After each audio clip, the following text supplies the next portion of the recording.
السلام علیکم معزز ناظرین، پیارے دوستوں، بہنوں، بھائیوں اور بزرگوں۔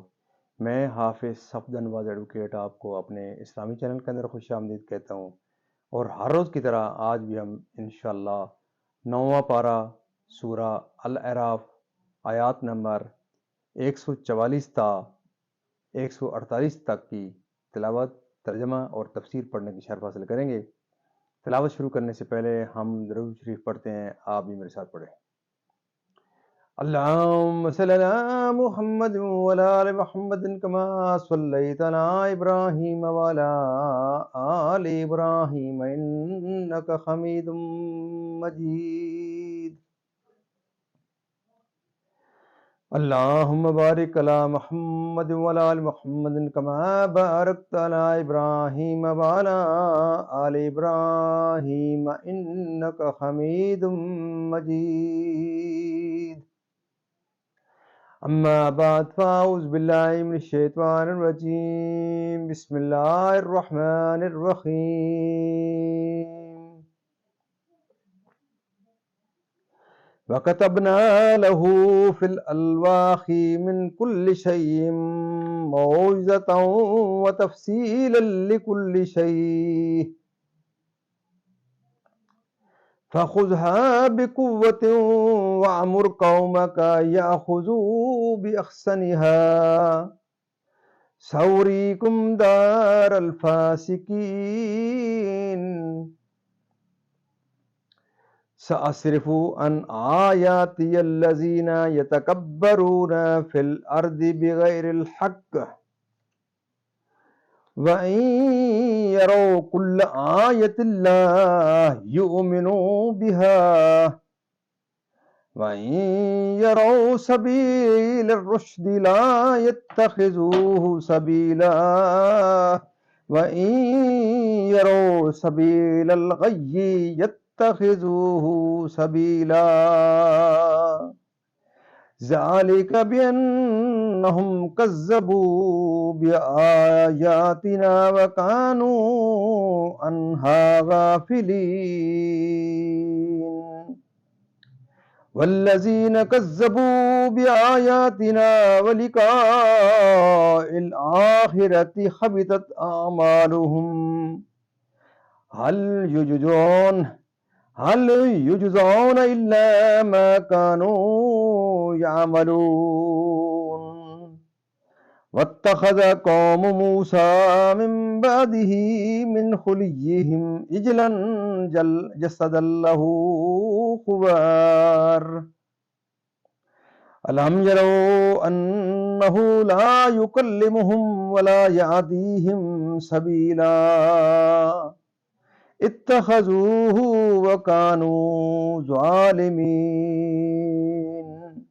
ولما سكت في أيديهم ورأوا أنهم قد ضلوا قالوا لئن لم يرحمنا ربنا ويغفر لنا لنكونن من الخاسرين. صدق اللہ العظیم. ترجمہ.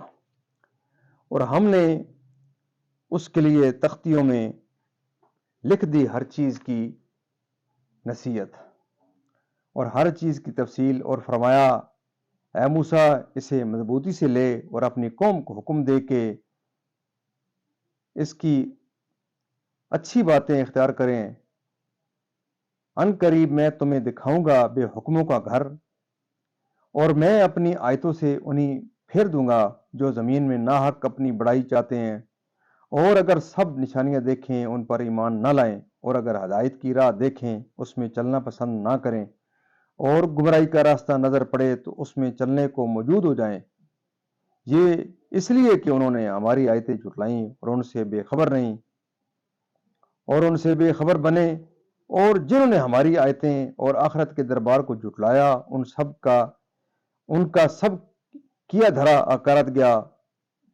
انہیں کیا بدلہ ملے گا مگر وہی جو کرتے تھے. اور موسیٰ کے بعد اس کی قوم اپنے زیوروں سے ایک بچھڑا بنا بیٹھی، بے جان کا دھڑ گائے کی طرح آواز کرتا کیا نہ دیکھا کہ وہ ان سے نہ بات کرتا ہے نہ انہیں کچھ راہ بتائے؟ اسے لیا اور وہ ظالم تھے، اور جب پچھتائے اور سمجھے کہ ہم بہکے، بولے اگر ہمارا رب ہم پر مہر نہ کرے اور ہمیں نہ بخشے تو ہم تباہ ہوئے۔ مزید ناظرین، یہاں تک اس کا ترجمہ اختتام پذیر ہوتا ہے۔ اب تسلسل سے اس کی تفسیر۔ پہاڑ پر مناجات کے لیے جاتے وقت آیت سے ثابت ہوا کہ اللہ تعالیٰ نے حضرت موسیٰ علیہ السلام سے کلام فرمایا، اس پر ہمارا ایمان ہے، اور ہماری کیا حقیقت ہے کہ ہم اس کلام کی حقیقت سے بحث کر سکیں۔ اخبار میں وارد ہے کہ جب موسیٰ علیہ السلام کلام سننے کے لیے حاضر ہوئے تو آپ نے طہارت کی اور پاکیزہ لباس پہنا اور روزہ رکھ کر طور سینا میں حاضر ہوئے۔ اللہ تعالیٰ نے ایک ابر نازل فرمایا جس نے پہاڑ کو ہر طرف سے بقدر 4 فرسنگ کے ڈھک لیا۔ شیاطین اور زمین کے جانور حتیٰ کے ساتھ رہنے والے فرشتے تک وہاں سے علیحدہ کر دیے گئے، اور آپ کے لیے آسمان کھول دیا گیا۔ تو آپ نے ملائکہ کو ملاحظہ فرمایا کہ ہوا میں کھڑے ہیں، اور آپ نے عرش الہی کو صاف دیکھا یہاں تک کہ الواح پر کلموں کی آواز سنی، اور اللہ تعالیٰ نے آپ سے کلام فرمایا۔ آپ نے اس کی بارگاہ میں اپنے معروضات پیش کیے، اس نے اپنا کلام کریم سنا کر نوازا۔ حضرت جبرائیل علیہ السلام آپ کے ساتھ تھے، لیکن جو اللہ تعالیٰ نے حضرت موسیٰ علیہ السلام سے فرمایا وہ انہوں نے کچھ نہ سنا۔ حضرت موسیٰ علیہ السلام کو کلام ربانی کی لذت نے اس کے دیدار کا آرزو مند بنایا، ان آنکھوں سے سوال کر کے، بلکہ دیدار الہی بغیر سوال کے محض اس کی عطا و فضل سے حاصل ہوگا، وہ بھی اس فانی آنکھ سے نہیں بلکہ باقی آنکھ سے، یعنی کوئی بشر مجھے دنیا میں دیکھنے کی طاقت نہیں رکھتا۔ اللہ تعالیٰ نے یہ نہیں فرمایا کہ میرا دیکھنا ممکن نہیں۔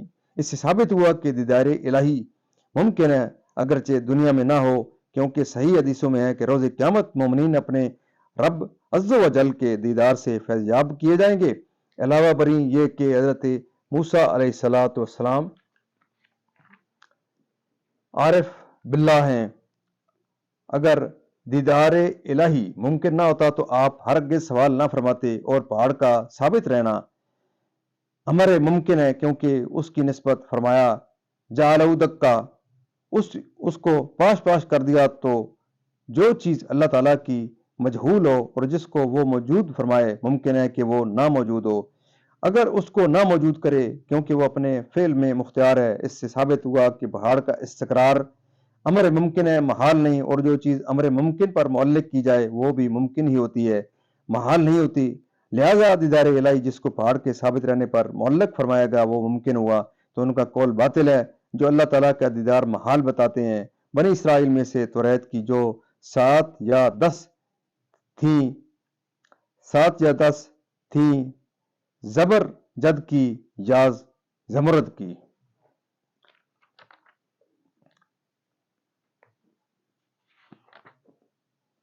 اس کے آکام پر عامل ہوں جو آخرت میں ان کا ٹھکانہ ہے۔ حسن و عطا نے کہا کہ بے حکموں کے گھر سے جہنم مراد ہے۔ قتادہ کا قول ہے کہ معنی یہ ہے کہ میں تمہیں شام میں داخل کروں گا اور گزری ہوئی امتوں کے منازل دکھاؤں گا جنہوں نے اللہ کی مخالفت کی، تاکہ تمہیں اس سے عبرت حاصل ہو۔ عطیہ اوفی کا قول ہے کہ دارالفاسقین سے فرعون اور اس کی قوم کے مکانات مراد ہیں جو مصر میں ہیں۔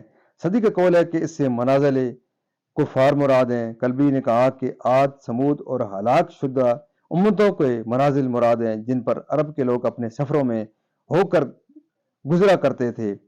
ذنون قدسروا نے فرمایا کہ اللہ تعالیٰ حکمت قرآن سے اہل باطل کے قلوب کا اکرام نہیں فرماتا۔